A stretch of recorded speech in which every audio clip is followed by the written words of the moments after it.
My name is Bill Bowen and I'm a project management instructor here in Ottawa, Canada. In this video, I'm going to walk through an overview of our project charter assignment and provide some advice and guidance on how to approach each section. So let's get started. A project charter is a document that's issued by a project initiator or sponsor and formally authorizes the existence of a project and provides the project manager with the authority to apply organizational resources to project activities. A project charter is not a planning document. Instead, the charter should specify what the customer wants done and the framework that the project has to work within. Once the project manager reviews and agrees to the charter, they will be put in charge of the project and the project's planning phase can begin. As you can see by this illustration, a project charter is a document that is produced very early on in the project's life cycle. While the project manager might be involved in creating the project charter, it is often produced by the project sponsor before the project manager is even brought onto the project. A project charter is very important as it defines the framework for the project and provides the project manager with the authority to plan and execute the project. Details on the project charter industry best practices can be found in section 4.1 of the PMBOK. The illustration on this slide shows the extent that the framework developed in the charter is used extensively in the other project processes. Before we go any further defining a project charter, let me introduce some other business terms that you may have encountered, but they are not the same as a project charter. A charter is not a preliminary planning document. It is often produced before the project manager has joined the project. Planning details, such as how the project will be managed, should appear in the Project Management Plan document. We'll look more at this document as part of our next assignment. You may have also encountered the terms Statement of Work, SOW, and Contract. While similar in some respects to a project charter, they are not used in the same way. The SOW and the contract are used primarily within project procurement to bring subcontractors and subject matter experts onto the project to assist in the work. A project charter is also not the same as a purchase order. Purchase orders are used to bring material and supplies onto the project. They are essentially a shopping list of material and supplies that will be needed within the project, combined with legally binding contractual information. An example is shown in this slide. Let's get back to the project charter. Many different templates exist for a project charter. These variations exist to customize the document for the industry that it is in. For this assignment, the project charter template has been adapted from the Government of Canada, Treasury Board's project charter template, the project charter information that appears in the PMBOK, and the specific learning objectives for this assignment. Completing this assignment should give you a good understanding of the charter's information requirements. The only difference between the charter that you will be producing and those that are produced within the business environment is the level of detail that it goes to. In your assignment, you have been provided a template or outline. Please follow this outline as there are marks allocated to each section. Each of the required sections should appear as a separate heading in your document and ensure that you target the right information into the appropriate section. In the business world, a reader would not hunt for information, but instead go to the specific section, and if the information is not there, they will assume it doesn't exist. I cannot give you marks for sections that are not part of the grading rubric, so there is no need to add additional sections as I cannot allocate marks to these additional sections. Now for the rest of this video, I'll provide some explanation, advice, and guidance as to the information requirements for each of these sections. Let's begin with your supporting sections. Your title page, table of contents, and bibliography. You can be creative with your title page. Just make sure that all critical information, such as your name, appears on it. With respect to the table of contents, I encourage you to use the built-in table of contents generator that your word processor has. If you've not previously worked with a built-in table of contents generator, this is a good opportunity to learn. They're easy to use and produce some very professional results. With regards to third-party material, all of the assignments in this course can be done based purely on the material that's supplied to you. However, independent research is encouraged. If you do use third-party material, please make sure that you cite it. I would recommend putting it in italics so that I can clearly differentiate it between the material you produce. Let's move on to the background section. As project managers, we do not engage in a lot of creative writing. For us, a background section simply represents information that would have been previously published on the project. For example, prior to writing the project charter, there would have already been a business case, outstanding agreements, or even a statement of work. Your background section should simply summarize the key relevant points that would have been previously published within these documents. For the purposes of our course, these earlier documents don't actually exist, so your job will be to do some research into the information requirements of these documents to find out what information they would contain, and then provide a few examples of the types of information that would have been previously published on this project. The PMBOK guide offers only minimal information on these documents, so this is a good chance for you to do some online research into what information would appear in them. The learning objective is to understand the earlier phases of a project and demonstrate your understanding by summarizing the type of information that would have been previously published. On to the next section, which is the goals, purpose, and objective sections. While these terms are all related, they describe different things, and as such, don't try and combine them. Show each of them separately to demonstrate your knowledge. In these sections, you can assume that the reader has no familiarity with the project and that you are introducing the project to them. The project goals section should describe the desired outcome for the project, while the project's purpose section should describe what the project is supposed to do or produce in order to achieve that goal. The project's objective section should describe how the project will fulfill its purpose. It should describe what products will be produced or services will be performed to achieve the project's purpose. The project's goals, purpose, and objectives helps describe to the reader what is in scope for the project. The next section allows the project sponsor to identify elements of the project that, while might be related, will not be completed as part of this particular project. By clearly identifying elements that are not in scope, it helps clarify what is in scope for the project.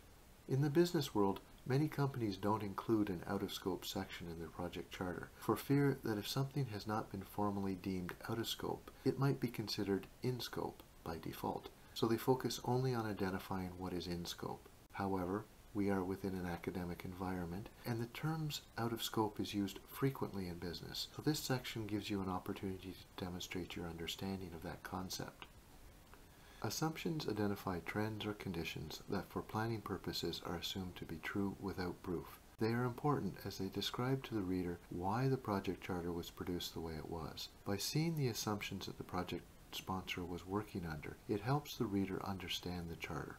In project management, you can run into assumptions throughout the planning process. For example, within our charter, the assumptions that we prepare would be produced by the project sponsor and are fairly fundamental to the framework of the project. If one of these assumptions were proven to be wrong, then the project charter would need to be modified or perhaps even cancelled. Within the planning process, you can also run into assumptions. For example, high-level assumptions would appear in the project plan, and if proven wrong, they could result in a change to the project's scope.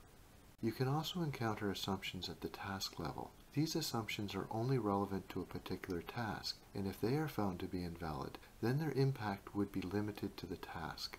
These assumptions are usually addressed through the risk management plan. For this assignment, consider what assumptions the project charter was created under. Things that were assumed to be true, but could not be verified at the time the charter was created. And if these things were found to be false, then the charter would have to be revised. Many different types of constraints exist that can restrict what planning options are available to us. Constraints can impact our schedule, our budget, our resources, and even our design. As you approach this section, make sure you are clear on what the definition of a constraint is. Students sometimes mix up other important information with constraints. For example, there is no uncertainty with a constraint. It identifies something that must be adhered to. So if something only has a chance of impacting the project, then it is a risk, not a constraint. Similarly, constraints do not tell you what to do. They only restrict what options are available to you. So they are not the same as a requirement or a quality standard, which tells the project what to do or how to do it. Constraints are also externally imposed on the project. So while the budget and the due dates are considered internal constraints, they are not examples of the external constraints that we are looking for. So for this section, identify external constraints that would restrict your planning process. There are always issues and risks on all projects. They are, after all, unique undertakings. Issues represent known challenges that the project will have to overcome, while risk represents uncertainty on the project. A risk is an event that might happen, and if it does happen, then it would impact the project. An initial set of issues and risks are often identified in the project charter so that the project manager has time to reflect on how best to deal with them. In this section, you are to provide a few examples of issues and risks that would be appropriate for a project of this nature. For each of your examples, you should indicate if you feel that it represents an issue or a risk. On to the next section, requirement. This section can be a lot of fun. What kind of dream home do you want? But in the business world, requirements definition can be very challenging. Get it wrong and you end up paying a lot of money for something you can't use. Too many projects fail in the business world because requirements were not fully identified and articulated. So in this section, you need to provide some examples of how you would quantifiably define what features, functions, or characteristics you want in your home. On to our next section. Project deliverables are the products, results, or services that will be produced as part of this project. They are the outcome of the project, or the direct result of the work that was conducted as part of this project. Be careful to avoid identifying the activities and tasks that would be required to produce these deliverables. Also, be careful not to identify the project inputs that will be required. Instead, focus on identifying the project outputs. You can think of deliverables as any tangible thing that will be handed over to the project sponsor as part of the project, or any service that was performed during the execution of the project. Now on to milestones. I have a number of slides on milestones as they are an important topic. Milestones are significant events on the project. They are different than tasks as they have zero duration and simply represent a moment in time when an important decision is made, information is exchanged, or some other significant action is performed. On this slide, there is two different ways to present milestones. Milestones can either be internal to an organization or external to it. This illustration shows milestones as being the moment when control of the project is shifted from one department to another department within an organization. But they can also be other things. For example, the achievement of a project objective or any other significant event that the project manager needs to keep focused on. In this slide, we can see a number of different milestone candidates. The interaction between the project and its external stakeholders can provide a source of milestones, as they represent fixed points on the project schedule that the project manager needs to keep focused on and adhere to. Whether it's making payments, giving presentations, receiving subsystem deliveries, or any number of other events, a project manager needs to be aware of all of these interactions. Obviously, some interactions are more important than others. Thus, the project manager would prioritize these events and select the ones that they want to focus on. These ones become project milestones. For your assignment, you may wish to consider identifying the key interactions between the customer and the project as potential milestones.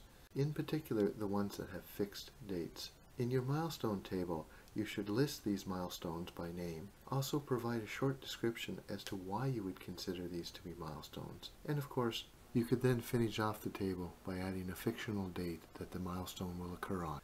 This milestone information is very important to the project manager. They will take this milestone table, and when they're developing their project schedule, they will use these milestones as fixed dates on their schedule.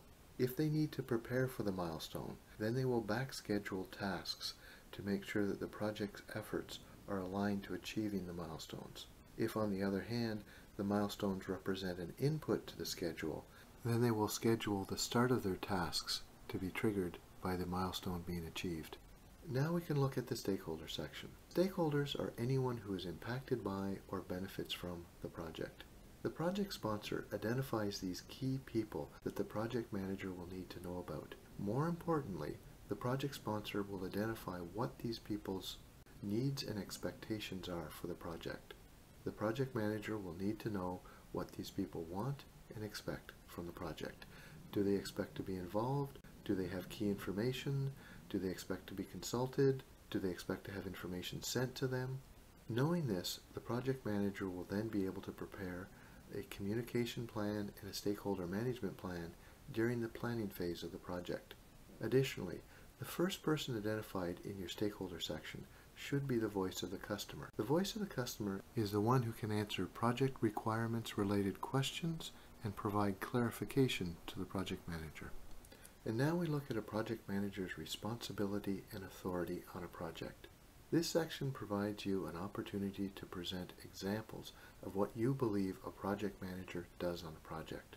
Additionally, you are also to provide clear examples of what authority you feel a project manager would need to be able to carry out a project. Be careful to separate a project manager's responsibility from their authority, as these are two very different concepts. And of course, avoid overly simplistic answers like full authority, as this offers no insight into what you believe a project manager should be able to do on a project. The next section is the payment schedule section. In this section of the charter, you will define how payments will be made on this project. There are many different ways this can be done in business, but it is important that you link this section to your earlier sections of your document. For example, your payment schedule should be linked to the project achieving its milestones and/or deliverables, or some other similar progress-related payment method. Of course, not all milestones or deliverables will require payment, but you should demonstrate a logical and reasonable payment schedule. As a hint, no project manager would accept a project where payments would only be made once the customer is completely happy. And finally, the sign-off section. A project charter only comes into effect once everybody agrees to the charter and signs on to the project. But who signs on? And what is it that they agree to by signing on? This section should contain a clear statement of who needs to sign this document and what it is they're agreeing to when they do sign. So how will this assignment be evaluated? As we saw earlier, there is a marking rubric for this assignment with marks allocated to each section.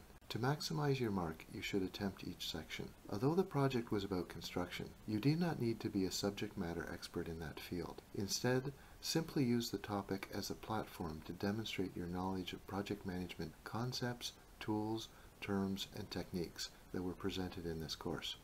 Also, ensure that you target your examples into the appropriate section. Do not assume that the evaluator will hunt for information within the document. You might have good information, but if it's in the wrong section, it will most likely be overlooked. Finally, use appropriate professional business writing style, and of course, cite all your references should you feel the need to use any. This is the end of the walkthrough. I hope you found it useful. If you have any questions, you can reach me by email. I look forward to providing you as much beneficial feedback as I can on your assignment.